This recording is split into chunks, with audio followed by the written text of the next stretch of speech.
Cotonou to Nigeria, who is bigger? Yes. Our player wanted to play. Then Nigeria, our players don't want to play. Hello there. Welcome to The Bounce. This is your number one podcast for everything basketball in Nigeria and across Africa. On today's episode, we'll be talking about the men's basketball in Nigeria, the development so far. And I have two very interesting guests, people who have played the game of basketball in Nigeria for a good number of years and made measurable impacts in their own different ways. On my left is Coach Anyebe Ujo, aka White Boy, aka 5-star General. Good to have you here, Coach. Man, I'm happy to be with Bounce, man. I'm happy, man. And then on my right is Apara Kita, one of the best point guards that I've played in Nigerian basketball league. Good to have you here, Apara. I'm so excited to be here. Yeah, so heading straight into it, I know that one of the challenges that basketball have faced in Nigeria over time is poor visibility, because in the real sense, guys like you should be very, very popular people, at least in the basketball community. And the young guys coming up should be eager to meet you, get autograph from you, or be wearing your jerseys because of how well you have played the game in Nigeria. But since we don't have that luxury, I'd like you guys to use this platform to talk about your game. Just give us a brief summary about your career, just so that our audience will get to know you. So, Coach Anyebe. I started basketball in my high school days. And I haven't said things about my high school days, but I'm beginning to feel pain now because I didn't win the championship. You understand? Yeah. But today I'm happy to be with Bounce to talk about basketball in Nigeria. I'm so happy and excited. You understand? And we lost the game.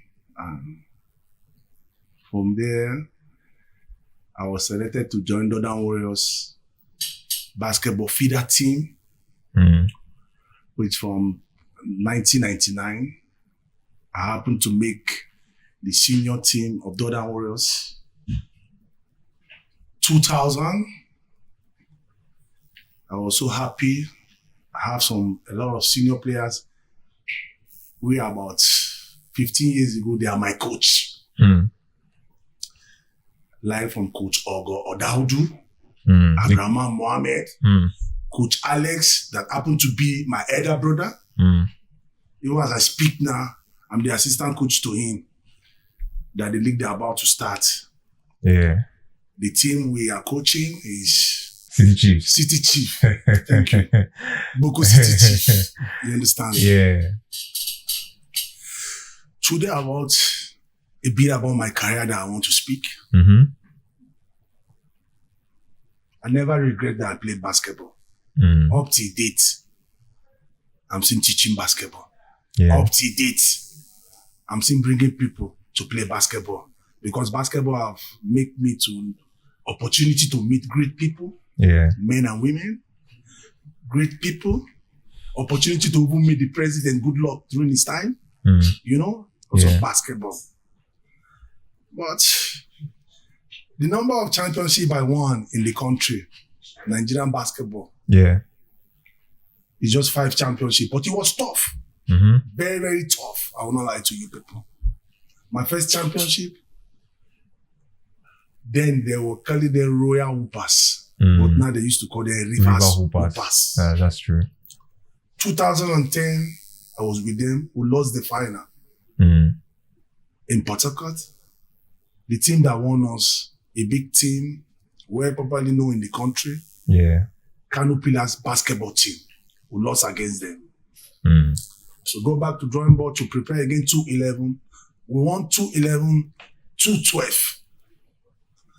And I left River Super now to Kano Pillars basketball team. We also won the league 2-13, 2-14. And I move on to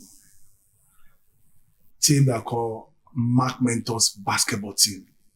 That's where I met Apara Akita. But before I met Apara Akita in that team, man, it's my biggest problem in the league then. He's a point guard that, man, you can't get the ball from him. So confident. Anything you did to him, you're wasting your time. But I'm happy to work with him as a coach now. He's a great player during his time. Yeah. Very great. You understand? After moving to Mark Mentor's basketball team, we won the league again 2015. So then I just had to say, I have to go. I have to call it quits. Mm-hmm. So like get back to coaching course, start coaching. Now I'm coaching. Yeah, so thank you very much for that brief history and summary. So just to, set things straight, you mentioned you started playing basketball in 1999. Well, some of you that are watching, I don't know, but maybe you need to check your date of birth and see if you already give birth to at that time. Yeah, so coach has been serving for a very long time, and it's something that needs to be acknowledged. So I'll get back to you, coach, because there are some things that I still want you to brush on. But let's hear from Apara. Let's hear the summary of your career. Which team you won your championship with? I started my career in Jos. Yeah. In Jos. I'm from Plateau State as well. I started playing there, and that was when I moved to Bauchi to school. And I first played for a team called Yalwa Hawks in Bauchi. From Yalwa Hawks, I moved to Bauchi Ned. And just to summarize everything, because I have a long list, because I play a lot. Yeah. So from there, I just moved straight to Lagos, and that's where I have one of the best time of my career in life. Yeah. I played for Dodan Warriors for a couple of years, and as a matter of fact, throughout those years, we kept on coming third because the Rivers Hoopers were all over us, man. As a matter of fact, it was just a crazy rivalry during my time in Lagos, because we were playing at the Atlantic Conference, and they either have to go through us or we go through them. So I think we come short of them like twice, and it was just a crazy moment and a very memorable moment in my life. Even coming third, because we lost to them twice at the semifinals. Yeah. So from there, I moved straight to Mark Mentors. I was there for 2 seasons. That's where Coach Anyebe came and met me, and we won a championship there, 2015. Oh, okay. And from there, I had a surgery. I had an injury. Yeah. I tore my meniscus. So I did the surgery, and then I went back to school. And then from there, I moved to Aspak, and I played for them. I played a continental, okay. Aspak in Cotonou. I played a continental. That's Benin Republic. Yeah, which is I think the name now is done. It's changed to Bar. Basketball Africa League. So I played for them there, and then I came back again, and I still play for Kano Pillars with Bauchi. So it's just a long list, man. So let me just stop there. All right. So interestingly, the only championship you won on the same team with Coach Anyebe. Right. Okay. So all the other times you were struggling to win championship, he was the one that was your hindrance. All right. Coach Anyebe, there are 2 things that you mentioned that I want you to still throw a light on, for confirmation. You mentioned losing some games in your high school. So I want you to share that story. And then secondly, there's a story behind you're moving to Kano Pillars from River Hoopers. I heard you defended one of the best players on the team, and he requested that you should come to the team. So just throw a little light on those 2 stories. In my secondary days, man, then it was tough. I'm not lying. Yeah. It was tough. Started from the jumbo. I started playing for the senior team in the school when I was in SX1. Do you understand? I played in Milo for 3 years, 1999, 2000, and 2001. And I lost all. 1999, I lost semi-final. 2000, I lost semi-final. 2001, I lost the final. Very bitter experience, man. But thank God, at the Great High, I won 5 league. Yeah. So I was happy about that. But during my secondary days, man, that's something like gold medal for me. You understand? But it was tough. Yeah. But it's all good. All right. So let's take a step further and discuss about the national team. So looking at the men's national team and comparing it to the women's national team, the last major championship that the men's national team won was in 2015, and that was the Afro Basket Championship. What do you think affected the growth of the team? You know, I think from that point, the team has been very inconsistent. What do you think is the challenge? Well, if you could ask me to my own understanding, I think first and foremost, I think is management. Okay. First, to manage, you understand? Yeah. Then second, the league beginning to have, in fact, it beginning to shake.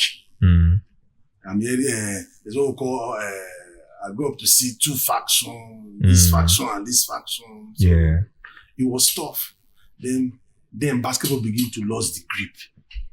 People no longer have that zeal, that courage, that passion. Do you understand? So that's when we start getting it. We start failing.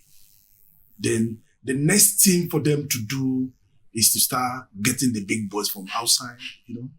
Getting the big boys from outside to represent the country is never a problem. The problem is, when are they getting them to go and compete with the light of Angolas and the light of Tunisia? Those people are people who come for 2 months, 3 months. Then you will not come for 2 weeks and go for championship. How do you want to win? It's so difficult. Yeah, Apara, do you have anything to say about that? Well, I think there are a lot of factors that affect the system since after 2015. I think the first thing is the crisis between the two factions that we were having. Those two gladiators actually slowed down the growth of basketball at a point where we actually need it. Nigerian at 2015 has grown up to be a nation that globally they look at us as not just people that come in to just participate in championship like the World Championship or Olympic. We are there as a title contenders. Yeah. You know what I'm saying? So immediately these two gladiators just came and they built up two different factions, and then it started affecting both the domestic players and then the international players as well. So it got to a point that most of the pros, they started declining invitation from the other faction. And, you know, you can walk like this and you can never achieve anything with two factions in whatever organization you're having. So those two elements became our problem, and it drained down the basketball in Nigeria badly. And I'm just happy for the female team that they kept the basketball on a high climax, even not here in Africa but globally. So, but I think one of our major problems is the two factions that just came in. Okay, yeah. With regards to that, we had guys like the Aminu brothers, that's Al-Farouk Aminu and his brother Aladi Aminu, and guys like Ben Uzo, guys like Black Caesar, Ikediogu. You know, I think that time they had a very good structure, and because up till now they are still bringing foreign players to play in the national team. But as at that time, I think there was a better structure and a good leadership in the team, you know, and then with somebody like Olumide being the captain of the team that time. Do you think the separation of like moving out those guys, like keeping them away from the national team, affected the success of the growth of the team? Well, I'll tell you, Nigeria, it's a country that's blessed with too much talent. If you can remember, immediately after those set have left, we have them Precious. Precious Achua. Kenzie, whatever is his name. We have Gabe. We have, you understand, they brought up a whole new set of guys that can play on a high level, not just in America and the whole of Europe. You understand? Like the squad that defeated USA in the exhibition. That's what I'm saying. That's what I'm saying. So the point here is it is not that we don't have them. It's about having a system that we can maintain it and see how we can and prepare change properly. It. Yeah, change it as time goes on. This one is aging. We're bringing somehow from. So there should be a structure where there will be a flow. That's so that right. These players are handing over. Like when Olumide retired, there should have been somebody that we are sure that is replacing Olumide and taking his position from where he stopped. That's what I'm saying. That's what I'm saying. Yeah. And I think we lose touch of that. But if we can go back to the drawing board that we used to do before, trust me, the male team will still go back to its limelight. All right. So with the national team in perspective, did you play on the national team? No, I've never played, but I've been in numerous senior national team camp, man. Numerous national team camp. Yes. So how come you didn't make the national team? Were you not good enough, or what happened? Just give us a summary. I think I'm one of those guys that, I don't hold anybody accountable for my life. Oh, okay. That's how I am. Yeah. If I don't make the team, it means that I don't play well, or it means that there are better players in the camp than me. So trust me, all those times, I don't think I've played well. The ones that I was supposed to travel, that was when I started schooling, and it was what do they call this? Commonwealth Games. Games, yeah. So I was supposed to travel with them, but I was about to start exams, and it was my final year in school, so I have to decline. Yeah, so same question for you, white boy. Sorry, before you start, during your time, you were the best of the best. You know that they say the stories are true when they are told by somebody else. People have shared your stories. They said you are the best defensive point guard Nigeria ever had, and you had everything. You were better than a lot of players that were on the national team. And so what happened? Did you play on the national team? If not, why? Let's tell us the story. My greatest regret, man, I didn't serve my fatherland. As I'm speaking, I'm having pain. But no disrespect to any coaches in the country. Yeah. I'm not good enough to be in the national team, but I'm good enough to be in your team to win the league. Well, I like the way you summarized it there. Not very easy. No shades. Yeah, no disrespect. Like I said, no disrespect. Yeah, I'm not good enough. I repeat again, I'm not good enough to represent my fatherland, which is in the national team. Yeah, but I'm good enough to you bring me to your team to win the league. Thank you. All right. Since I think the message is clear. That's right. Yeah, it's painful that After so many years of service, the least they could do was to reward you with pain. Yeah. It's pain. But moving forward, what do you think you have to say to players that are coming up and intend to play on the national team? To help their position, help them put them in a better position to, be able to play in the national team. First and foremost, I know I'll begin to say things that will pain some people. When I mean some people, they know their self. Yeah. If you want things to grow well when it comes to sports in the country, please bring money out. If you have a club that you can't fund the club, please take it out. Sport is a big business. We have to know that. Yes. We just have to know that. There's two teams now that is on in the country, which is Boko City Chief and Marktown Flyers. These are people who spend money to their players, and the players, the team, the boys will give you results. Yes. Like the Boko City Chief, they are second in the league last season. So you can imagine how hard they push to get. Same thing with the Marktown Flyer. Yeah. They are about to study their Division 1 team. Same thing, I know they are going to go to the league because the owner of Marktown Flyer, he was my teammate those times too. Two good guys. Trying to want to push basketball to that level that we can compete, because if you check even the Cotonou, some of our players run there to play. You can imagine. Yeah. Cotonou, not that I'm belittling them, but I'm not trying to make you understand. Cotonou to Nigeria, who is bigger? Yes. Our player run there to play. Then Nigeria, our players don't want to play.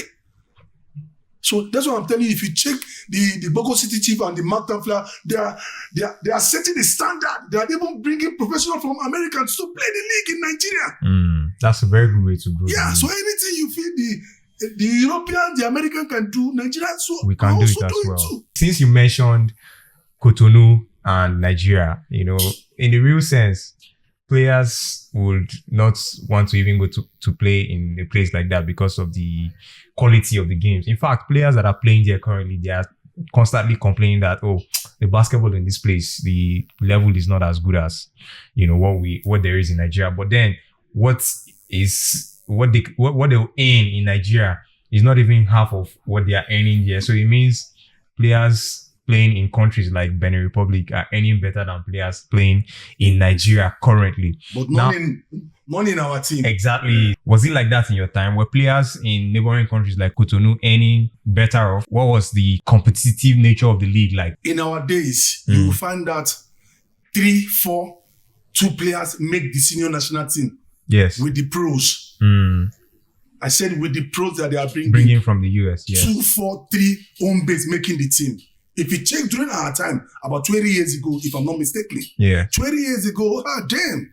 In fact, we are not even asking of money, Seth. They hot for the game. Yeah. We are hungry to play. The passion, but I'm not seeing it now. Yes. Honestly speaking, I'm telling you, because me and my colleague Aparakita, we are not seeing it now. Because the first thing the kid, in fact, right now as I speak, there are things I say if I said, maybe people will look for me or people will start calling me.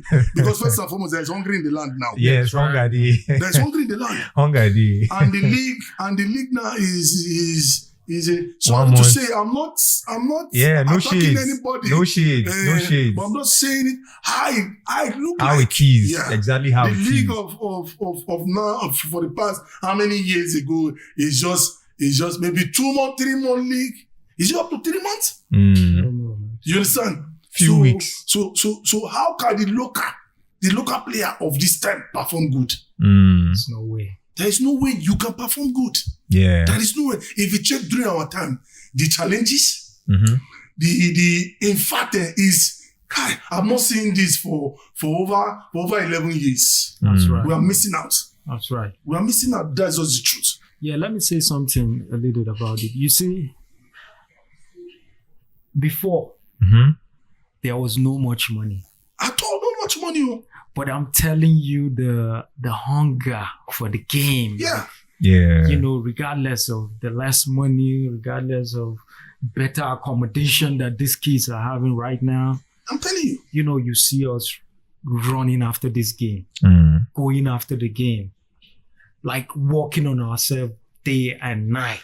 Yeah. You understand what I'm saying? Yeah. And then you see, comparing those our neighboring country, that you see guys going out there to go and play just to source for livelihood. I am telling you, at that period, almost all the teams in Lagos have 3 foreigners.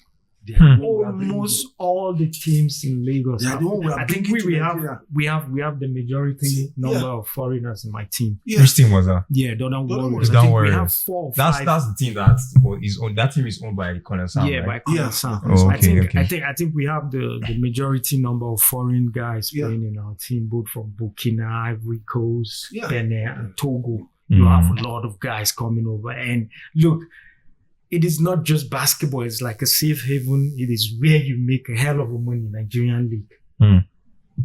When you're talking basketball within this West African region. Yeah. So this lack of regular or consistent league in the country have really draws way back. Yeah. Way back. And I think that time we used to have like a calendar. Exactly. At the end of at the beginning of the year, you already know your program when the season starts. It's not. Your road February. trips where you're going to travel to. And so you see, it is just left for you to program yourself on how to do that and then work on how you can get on the senior national team, because a lot of us are being invited, but they didn't take us. Yeah. But I am telling you, consistently, you must see 2 home-based guys on the team. Yeah. So my advice to these kids is, look, work on your craft. Put some measured hours on your craft. Value this thing. And I'm telling you, forget about the money right now. If you still, because a lot of guys, we are both coaches here. Just pick a phone and call someone and say, hey, I want you to play. This is the first thing that will come out of this. Oga, how much you want to pay me? You understand? And as a matter of fact, what you are saying is, look, I need to give this guy a platform to come and, showcase whatever he have. But this kid is there just busy talking about money, and it's not that he can play at that high level that you can pay him that money. So my whole take to these kids right now is, please put some time and work on your craft. And I'm telling you, it gives value to you, not money right now. Because when you work on anything and then you set the standard from here to here, see, look, you don't need to talk about money. When a team calls you, they start telling you, bro, we are offering you 1 million, not you start saying, I need this. So put some value on yourself. Trust me. All right. So looking at the structure and what is obtainable in the Nigerian basketball league right now, or the entire Nigerian basketball scene, I'd like you guys to, suggest ways that basketball can improve, ways that basketball can get better, to... Well, to me, if you, like my colleague said at Parakita, you have to work, then the money will come. That's for the players. For the players. Do you understand? Now, I'm transforming it back to how the NBBF can work. I'm not here to blame them. Yes. Shit happen. Indeed. Cotonou, Burkina Faso, other people have gone crisis for basketball. You understand? Yeah. Now, the crisis is with us now. What is the way forward? Let me brief about it a little. I think the way forward to this our crisis, they have let everybody, players, even the retired players, to know that there is money in NBBF. Of course, there's money in NBBF now. If there is no money, nobody will be there. Yes. Because in the higher stage, in abroad, there's money now. So the only thing I would say, let's learn to use the money to run the league. Or let the people that is governing the league look for sponsor. I know it's tough, but it's my advice. I'm not putting blame on anyone. Yes. I know it's tough. Nothing could come easy. Yeah. If you check the NBA, the Europe today, they undergo this problem too. Yes. You understand? But the only way we can get it right, let's come together and let's be one. Unity. Yeah, that's Things a good will go one. forward. I think no, he's right on what he said, but to me, I'll take it to the other way. First of all, I have to give a big shout out to people who are doing this with their money. Yeah. People who are making basketball happen in this country with their money. Yeah. You go to Lagos, you see someone opening a gym for kids. They call the gym OBN. Yeah. A guy called somebody Okezi that plays in the NBA. Salute to him for doing that. Mr. Bula Ubong. Yo, much love. Ose Ikato, great job there. And then my dog, Manasi, the owner of Marktown Flyers. He's my dog, man. That's why I called him, man. He has been doing a great job. And just now, as I'm sitting here, he just sent me a text that 2 kids are going to the US now. They just got visa just right now. Wow. Yeah. You know what I'm saying? So these guys are going out of their way to see that kids have a proper way of becoming a better basketball players, not just on the court, but on and off the court. Yeah. Putting values on these kids' life. You understand? So I'm really, really grateful for people like that. So apart from them, the federation have to go out of their way to see that they keep this ball rolling. Yeah. If there is no leak, I am telling you, there will be no growth. Yeah. You can be practicing from January to January, year after year. But if you don't compete, trust me, you will never see growth or development, whatever you're doing. And this thing that we are playing is not league, this is tournament, because we just go and assemble in one venue and play for just 5 or 6 days, and then we're out of that place. Trust me, this is not league. We need guys to be traveling. Abuja to Kaduna to play a match. Enugu to Port Harcourt. Lagos to Delta to play a game. You know, this is how you value all this. You know, during all this journey, that is where you build togetherness, bond, unity within the team. You understand? And then you value all those moments, because I'm telling you, those are my most memorable moments sometimes on the road traveling. Maybe we are traveling outside on the plane. You understand? Those are memorable moments. But we just sit and just wake up. Someone will just wake up because they give a deadline to Baal, and then you understand, it's just a rush. And then at the end of the day, we don't get the right people. That's why we go outside during the Baal to go and get guys from Europe and America to just come and solidify. Well, talking about the Baal, you know, and the performance of Nigerian teams, I think that will be for another episode, so that we'll have enough time to break it down and see how Nigeria can improve their performance in the Baal. So thank you very much for your contributions. And from what you guys have said, part of the ways that we can, you know, remedy the challenges in Nigerian basketball right now, first is unity. Everybody needs to come together and, you know, bring what they have to help the game grow. And then secondly, like Coach Anyebe said, we need investors in the basketball community, you know, so because nothing can really be done without those. Just to come and play. Yeah, don't just come and play. What are they going to take home? Exactly. So the players need to earn, you know, and for the players to earn, we need to have people bringing money into the game. Sorry. If you check back then, yes, I used to buy rice home. I won't build house. How small is that money? I'm telling you the truth. I build house. You build a house. Yes. And players are used to buy cars. Yeah, no. Jesus is Lord. You are reminding me for some things. But these days, there's nothing like that. There is nothing like that. Yeah. Back those days, you will see the people want to win the league and go and represent the country. And get money. And when you represented the country, that was where the more money. Yeah. It's just like in football, not only the league you want to play, or La Liga, or Premiership, you want to play Champions League too. Yeah. The more you play the Champions League, the more money. The more money you make. Thank you. All right. So then from what Apara said also, part of the remedy is a structure. We need a defined structure in our basketball. Yeah. From the beginning of the year, players should know which tournaments they have to play and how they are going to play and how long it will last. You know, it helps them prepare better and helps even the team owners and managers prepare better. All right. Thank you everyone for watching this episode of The Bounce.